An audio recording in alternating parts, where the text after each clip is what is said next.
Assalamualaikum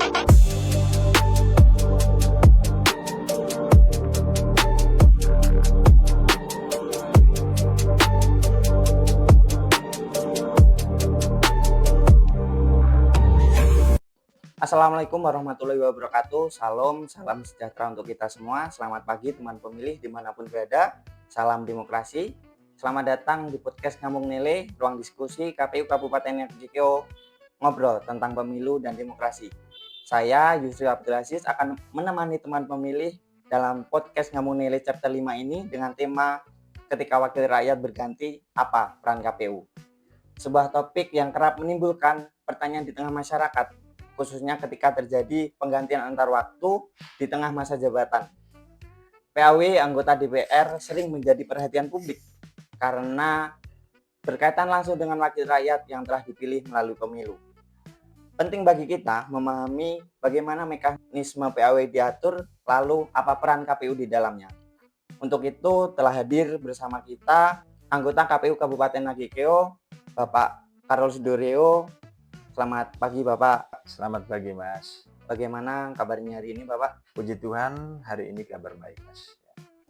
Baik Bapak, sebelumnya terima kasih sudah meluangkan waktunya untuk hadir dalam podcast Ngambung Nilai chapter 5 ini. Karena dalam beberapa menit ke depan kita akan berbincang terkait dengan PAW Bapak. Terima kasih Mas. Ya. Baik Bapak, sesuai dengan tema kita pada hari ini yang yaitu adalah ketika wakil rakyat berganti, apa peran KPU di dalamnya gitu Bapak. Nah, mungkin Bapak dapat menjelaskan kepada teman pemilih semua apa sih Bapak yang dimaksud dengan penggantian antar waktu ini. Begitu Bapak. Baik, terima kasih Mas Yusril ya. Mas Yusril ya. Siap Bapak. Sebuah tema yang pada saat ini saya melihat cukup menarik ya.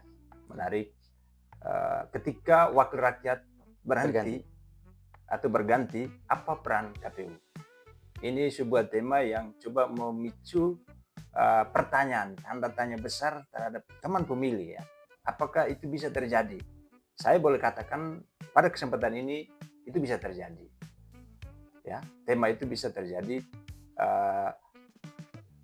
Kita bicara terkait dengan PAW ya. PAW ini adalah penggantian antar waktu. Ya. Penggantian antar waktu. Apa sih penggantian antar waktu? Penggantian antar waktu adalah sebuah mekanisme resmi, Mas. Mekanisme resmi untuk menggantikan anggota DPR, DPD, DPRD provinsi dan DPRD kabupaten kota yang berhenti di tengah masa jabatannya. Ya, yang berhenti di tengah masa jabatannya. Kemudian mekanisme tersebut PAW itu diatur di peraturan Komisi Pemilihan Umum nomor 3 tahun 2025. Nanti teman pemilih kemudian kita akan jelaskan lebih detail lagi terkait dengan mekanisme PAW yang diatur di dalam peraturan Komisi Pemilihan Umum nomor 3 tahun 2025. Demikian Mas. Ya. Baik Bapak, berarti PAW ini sudah diatur dalam PKPU nomor 3 tahun 2025 ini Bapak. Nah, mungkin Bapak dapat menyampaikan kepada teman pemilih bagaimana sih Bapak mekanisme dan dalam proses PAW itu bagaimana saja yang sudah diatur dalam PKPU ini Bapak. Baik, terima kasih teman pemilih. Mas Yusril, ini sedianya harus diketahui terhadap masyarakat pada umumnya. Kadang-kadang teman pemilih atau masyarakat luas tidak mengetahui secara persis apa itu PAW. Benar sekali Bapak. Mungkin masyarakat tahunya hanya setelah mencoblos lalu sudah saja setelah persis, itu. Mas ya. Ya. Ketika orang tahu bahwa pemilu itu dari proses tahapannya itu mulai dari pendaftaran, ya, verifikasi administrasi dan lain sebagainya sampai dengan pungut hitung, kemudian rekapitulasi lalu penetapan calon terpilih, publik tidak mengetahui apa itu yang namanya PAW. Ya, mungkin pada kesempatan ini, ruang ini, saya bisa menyampaikan kepada teman pemilih bahwa ada satu tahapan yang ini perlu diinformasikan ke publik, yaitu terkait dengan penggantian antar waktu. Ya. Jadi seyogyanya PKPU 3 itu nomor 3 ya tahun 2005 pada prinsipnya itu mengatur bagaimana peran dan tata kerja KPU dalam proses penggantian antar waktu anggota DPR dari DPR, DPD, DPRD provinsi dan DPRD kabupaten kota, khususnya dari aspek administrasi dan verifikasi kepemiluan itu tersebut. Baik, mungkin saya menjelaskan lebih detailnya lagi ya, Mas. Ya, Pak. Boleh ya, Mas? Bisa. Ya, oke. Mungkin bagaimana itu Bapak prosesnya? Di dalam PKPU ini, Mas, teman pemilih, saya boleh katakan bahwa ada ruang lingkup terhadap PKPU ini. Baik, Bapak. Kurang lebih ada 6 ruang lingkup yang akan kita bahas di sini. Ya. Yang pertama itu terkait dengan pemberhentian antar waktu. Ruang lingkup yang pertama. Kemudian ruang lingkup yang kedua, teman pemilih, itu terkait dengan penggantian antar waktu. Kemudian ruang lingkup yang ketiga itu calon penggantian antar waktu. Nah, kemudian ruang lingkup yang keempat terkait dengan verifikasi administrasi atau dokumen-dokumen calon pengganti, baik itu anggota DPR yang diberhentikan maupun dengan calon pengganti antar waktu. Lalu yang berikutnya, yang kelima, ruang lingkup yang kelima itu terkait dengan proses tersebut itu diatur di dalam aplikasi yang namanya SIM PAV. Lalu yang terakhir itu koordinasi kita KPU, Bawaslu, kemudian pemerintahan daerah dan juga lembaga Dewan Perwakilan Rakyat. Demikian, Mas. Ya. Baik, Bapak. Berarti di dalam PKPU itu sudah diatur terdapat 6 ruang lingkup, Bapak. Dan mungkin Bapak dapat menjelaskan kepada teman pemilih bagaimana ruang-ruang lingkup itu lebih terperinci begitu, Bapak. Baik, terima kasih Mas Yusil. Teman pemilih, tadi saya sudah sampaikan ada 6 ruang lingkup. Mungkin kurang lebih saya menjelaskan 4 ruang lingkup yang perlu diketahui oleh teman pemilih. Yang pertama tadi saya sampaikan bahwa ruang lingkup yang pertama itu terkait dengan pemberhentian anggota DPR, pemberhentian antar waktu. Jadi kenapa sampai terjadi pemberhentian antar waktu anggota DPR? Ada 3 kondisi sehingga terjadi pemberhentian anggota DPR tersebut. Yaitu yang pertama terkait dengan meninggal dunia, ya. Kemudian mengundurkan diri, dan yang ketiga diberhentikan. Ya. Ini termuat dalam PKPU 3 pasal 3. Ya.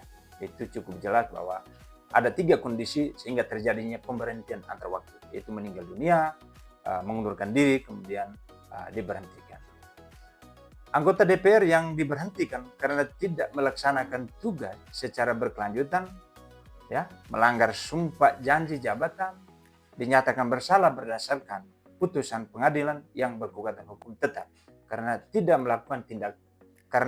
telah melakukan tindak pidana, ya, tindak pidana dengan ancaman pidana penjara 5 tahun atau lebih.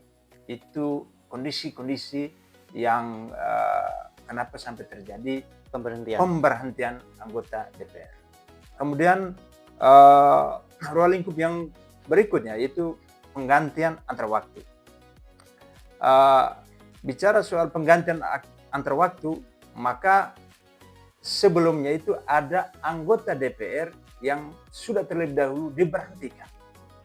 Berarti pertama itu diberhentikan terlebih dahulu, lalu setelah itu terdapat proses penggantian antar waktu. Jadi proses penggantian antar waktu ini adalah anggota DPR dapat diganti antar waktu apabila terdapat anggota DPR yang berhenti. Tadi saya sudah sampaikan, yang berhenti antar waktu. Jadi masa jabatan anggota DPR tersebut itu hanya melanjutkan sisa masa jabatan DPR yang terlebih dahulu, DPR yang sudah diberhentikan. Ya. Itu termuat dalam pasal 4 PKPU 3 tahun 2025. Selanjutnya, pada proses penggantian antar waktu ini, alur mekanismenya adalah, ya ini alurnya, pimpinan DPRD menyampaikan surat kepada KPU, ya teman pemilih. Ini biar teman pemilih tahu bahwa pimpinan DPRD menyampaikan surat kepada KPU, ya kepada KPU terhadap anggota DPRD yang diberhentikan. Lalu pimpinan DPR juga meminta nama pengganti calon DPRD.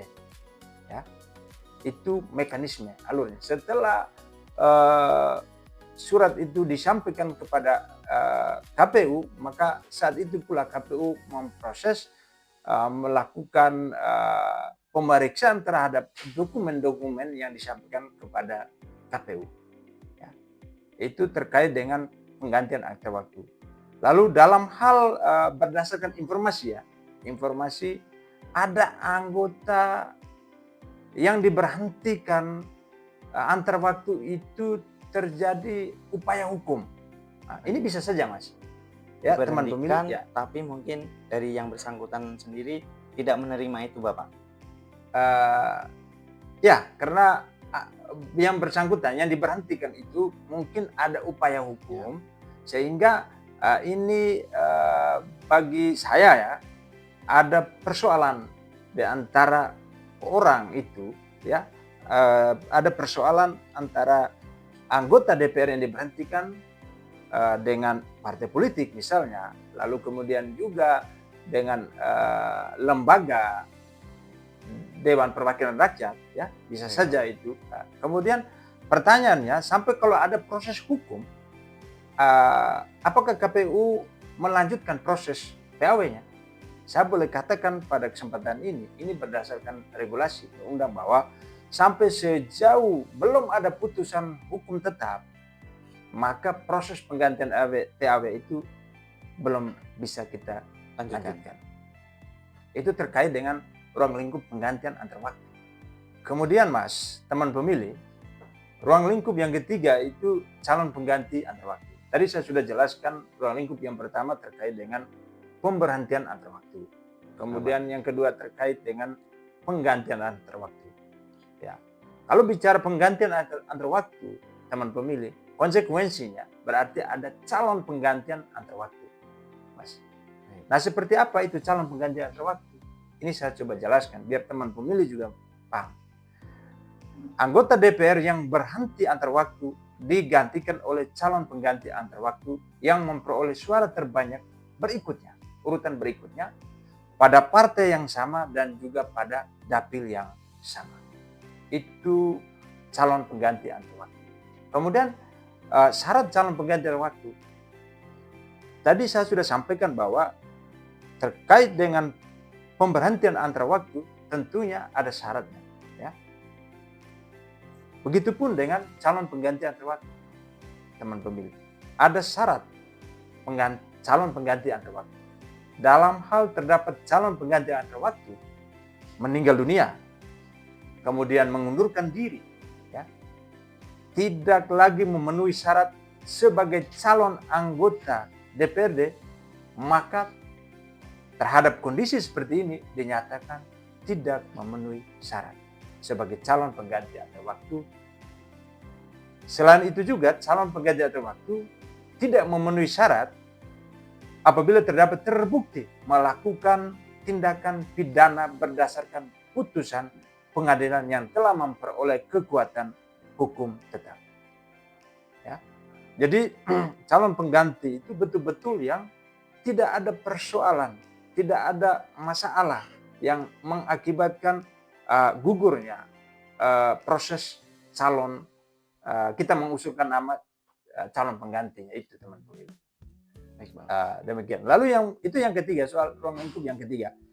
Kemudian ruang lingkup yang keempat ini pada tahap verifikasi dan klarifikasi calon pengganti antar waktu. Teman pemilih, Mas Yusril, setelah semua dokumen, ya, baik itu dokumen dari anggota DPR yang diberhentikan antar waktu, lalu kemudian dokumen-dokumen dari calon pengganti antar waktu itu wajib hukumnya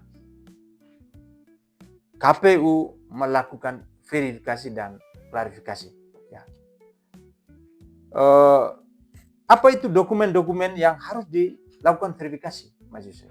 Apa saja itu, Bapak?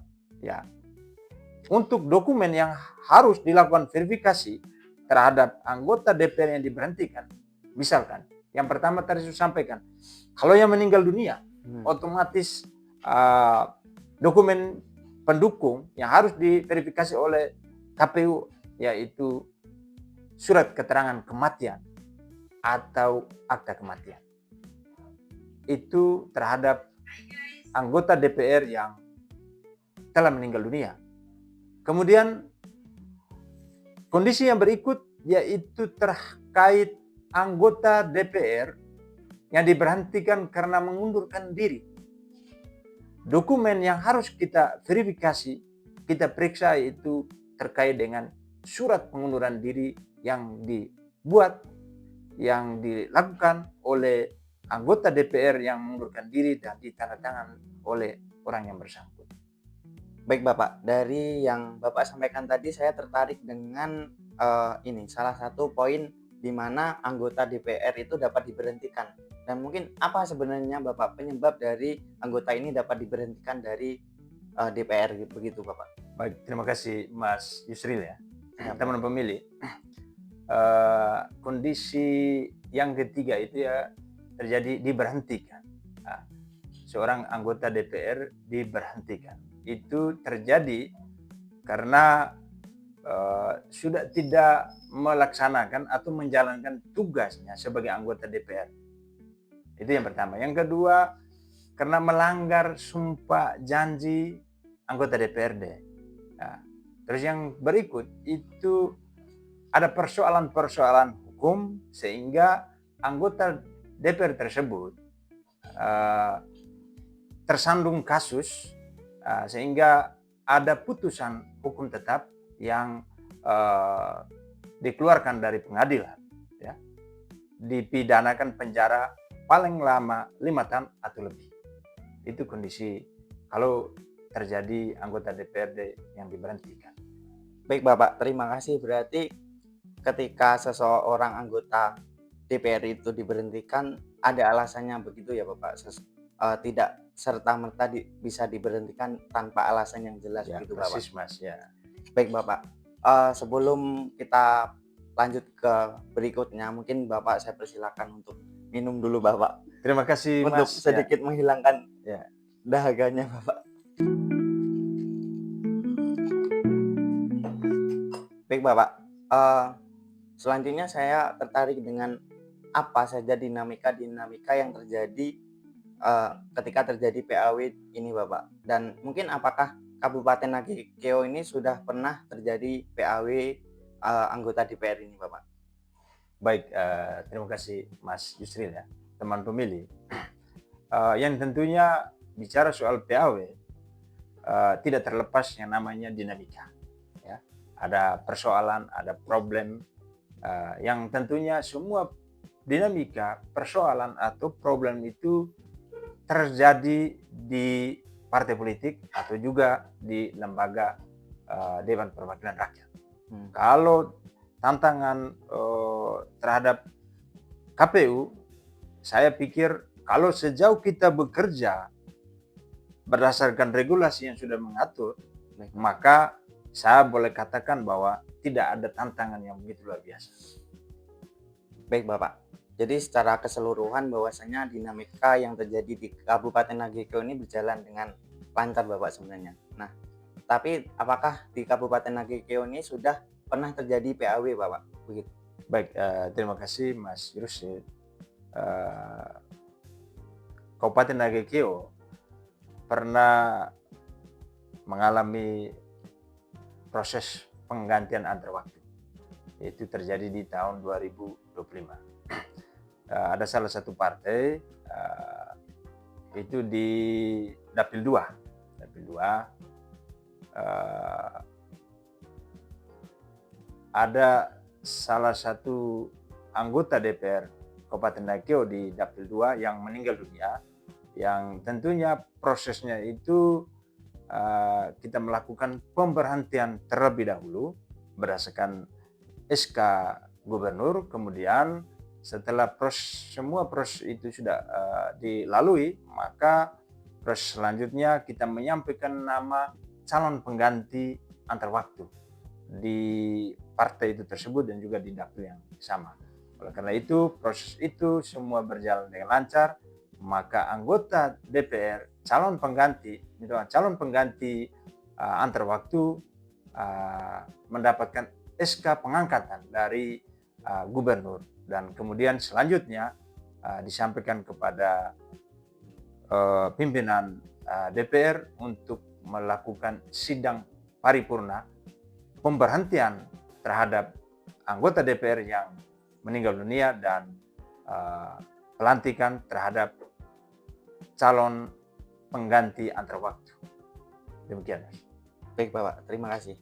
Nah Bapak, sebelum kita mengakhiri podcast pada kali ini Bapak, mungkin Bapak dapat menyampaikan kepada teman pemilih sekalian dimanapun berada, apa sih Bapak pentingnya publik memahami terkait dengan PAW anggota DPRD ini Bapak? Baik, terima kasih Mas Yusril. Saya pikir kurang lebih beberapa menit kita ngobrol, kita bicara terkait PAW. Ruang ini saya pikir sudah banyak didengar oleh teman pemilih. Kemudian ada pertanyaan dari Mas Yusril, ya, kira-kira seberapa penting ya Bapak, masyarakat memahami terkait dengan PAW. Saya pikir kalau seberapa penting masyarakat memahami PAW, saya boleh katakan bahwa teman pemilih harus memahami, karena ini juga terkait dengan hak demokrasi pemilih itu sendiri. Ya. Proses PAW ini kan sudah diatur di regulasi,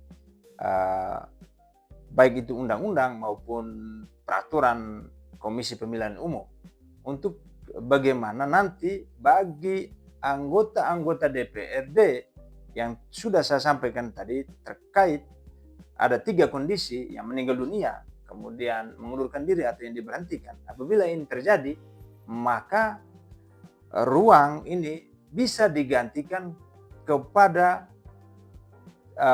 calon pengganti antar waktu berikutnya. Tadi saya sudah sampaikan salah satu persyaratan dari calon pengganti antar waktu itu terhadap calon pengganti antar waktu yang memperoleh suara terbanyak berikutnya, kemudian partai yang sama dan di dapil yang sama.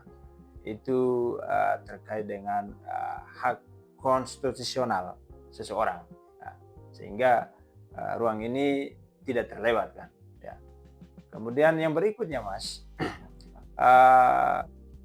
ruang ini, media ini, saya pikir lebih sering Komisi Pemilihan Umum melakukan hal-hal yang mempunyai nilai edukasi ya, terhadap teman pemilih. Saya hari ini saya merasa sangat bersyukur sekali ya, bisa bersama Mas Yusril, kemudian saya bisa mengobrol bersama tim teman pemilih, kita mendiskusi terkait dengan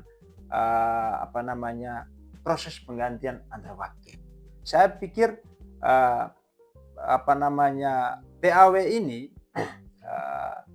tidak semestinya yang diketahui oleh KPU, ya, kita sebagai penyelenggara, kemudian teman-teman dari Bawaslu, tentunya mereka pasti paham terkait PAW, kemudian juga partai politik.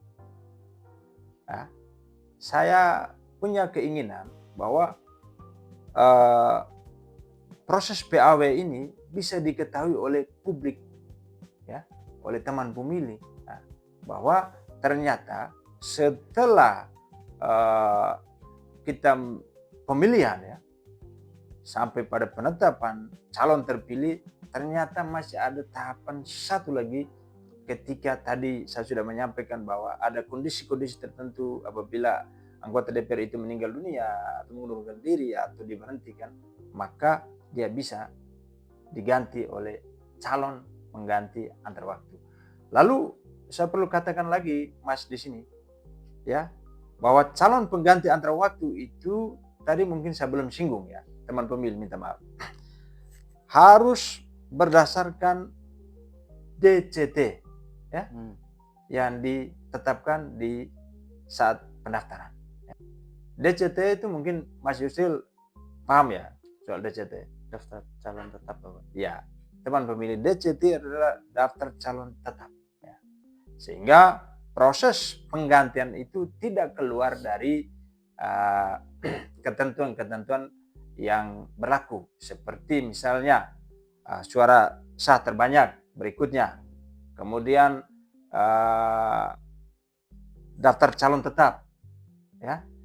Kemudian juga kita memproses calon pengganti antar waktu itu dilihat dari SK, ya, keputusan penetapan calon terpilih, dan itu satu kesatuan dokumen yang harus kita perhatikan saat kita melakukan proses penggantian antar waktu DPR. Demikian, Mas. Baik, Bapak.